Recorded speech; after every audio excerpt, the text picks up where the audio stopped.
Are you ready to talk about this book? Because I don't know if I am, and it would be good if one of us was. Hi, my name is Sarah Freshly, and welcome back to Freshly Read Books. Firstly, apologies if you hear any rain. We're just gonna call it ambiance. Okay, so where to start on this book? Because every bit of it is confusing. First of all, thank you so much to those of you who voted on Instagram for which book I should review next. This was obviously the winner, which is why this video is coming to you first. And I'm going to have another poll up to decide which to talk about next between In Memory of Memory and When We Cease to Understand the World. So be sure to follow me on Instagram if you want to be a part of that poll and help me decide which book I should do the next review on. So, The Employees. What is it even about? This book takes place, I guess, on a ship called the 6000 ship. And it's full of people who are either human or humanoid, like robots, I guess, but are very human-like. So not only is the synopsis of this book mildly confusing, but so is the origin. So Olga Ravn was reached out to by an artist who created this exhibit of these objects to write up a little something about those objects. She does this and then goes on to creating more of a story about them, along with these statements and everything. And then she sends that back to the artist, and the artist, in reading them, ends up creating even more objects because some of the statements relate to objects that aren't exactly like from the original art exhibit. So it's kind of this like combination creation of things and a book. And then eventually this becomes a full-fledged book and has now been translated by Martin Atkin. So this is a small but mighty book, and we have a lot to talk about. All right, so I've kind of hit the synopsis already, but let's get into some themes because there's quite a few in this one. I think first I want to start with something that's very obvious, and it's a feeling that pervades the book in general, which is this feeling of distance, of being kept at a distance, of things being just a little bit off or uncanny, or maybe abstract is the best word to describe it. This is a feeling that the book puts forth. I mean, I think even the cover alone puts forth this feeling, because we've got this title here and then just an orange block that partially covers the words on the title. And so it's, even from the get-go, it feels just a little bit off. In addition to that, you don't feel like you ever get to fully know and understand what's going on, the characters, who's who, and that's by virtue of having the statements be entirely anonymous. We don't know who's saying what. We don't get to understand the characters or know the characters enough to be able to really figure that out even. I'm sure that if you paid really close attention, you could probably start to pick out statements that are made by the same person. I'm using person here to describe both humans and humanoid because that'll just be easier.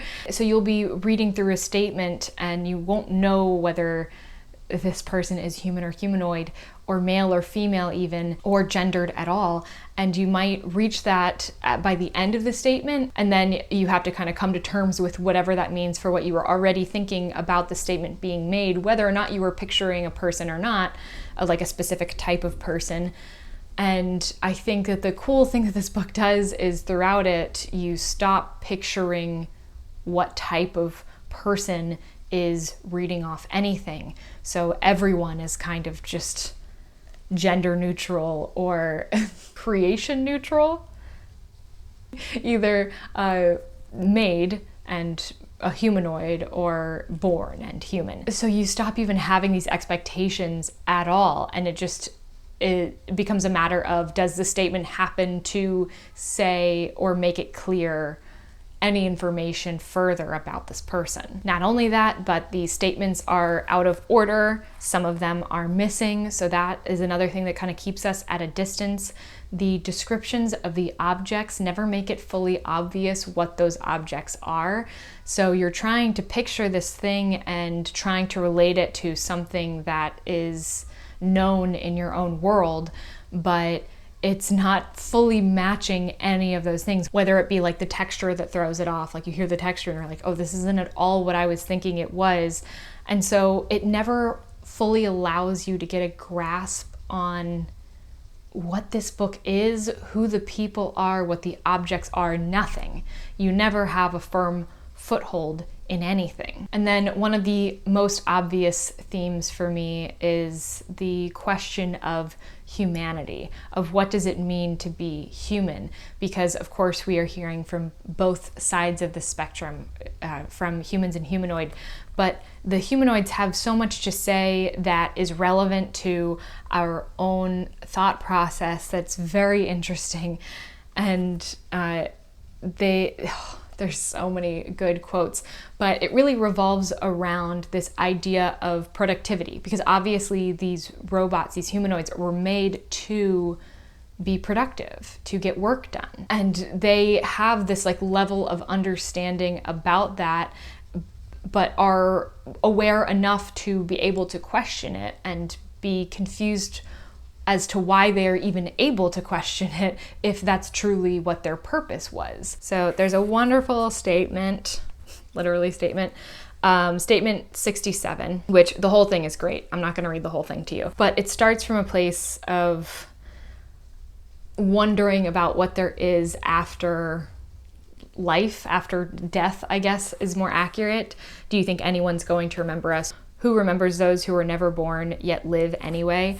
And that in itself is like to hear of a humanoid questioning about like who's going to remember them after this is all over, and after whatever death looks like to that humanoid. Maybe it's just being obsolete and there's no amount of like upgrades that are going to make this robot be productive in the way that is necessary or in the way that new technology is able to accomplish. And it's sad. It's really sad to read some of these. But then later we get, I want to be a good employee. I want to make good choices, but how can I tell if I'm following the program correctly?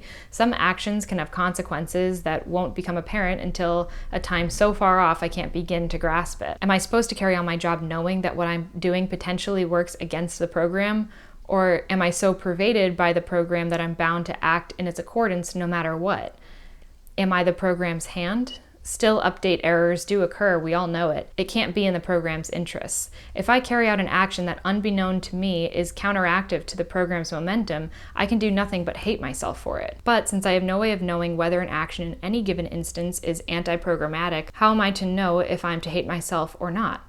Should I hate myself anyway? Where can I get an overview of what actions run contrary to the will of the program? Who do I go to for forgiveness? Is there an application procedure? I'd like to request some material concerning which actions require forgiveness. Does a thought count? A sufficiently negative thought? For instance, I might start thinking you're not infallible, that you might be prone to error, but then I feel angry with myself and tell myself it must be me there's something wrong with. Why do I have all these thoughts if the job I'm doing is mainly technical? Why do I have these thoughts if the reason I'm here is primarily to increase production? From what perspective are these thoughts productive? Was there an error in the update? If there was, I'd like to be rebooted. There's so much in this. And this is just one statement out of the book, and we can see so much humanity in this humanoid where like thinking about actions that lead to negative consequences far off in the future and blaming oneself for it is something that every human knows about. I mean, how many stories are about somebody that is grieving and feels responsible for the death of a loved one? That is something that occurs in so many movies, so many books, so many stories. And this humanoid is feeling that on some level. Not necessarily that specific instance, but something that has had negative consequences and that then that humanoid hates themselves for. But is that productive? Are they in control of their lives at all? Why are they thinking if they don't have control? And then why do they need these thoughts if those thoughts aren't productive, if they're going against productivity, or are they actually going towards productivity but in a way that can't be comprehended on an individual level? This book gets so, like, the more you think about it, the more confused you are, or like my brain hurts. So to read this book is to think a lot. And I know that this is a short book and one that can be read through really quickly. Some of the statements are just like a sentence long, while others might be like 2 pages, but typically that's about the limit of it. But I do think that if you're to read this book, if you haven't read it already and you're thinking about reading it, I think that maybe just like take breaks between some of the statements and really think about it, because I don't feel like I did that enough. I think in certain places I did, but I know there's a lot that I just sped past because it was such a quick read and I felt like I should be on to the next book. But this book is there's so much to think about. Like that one statement I think is purveying several different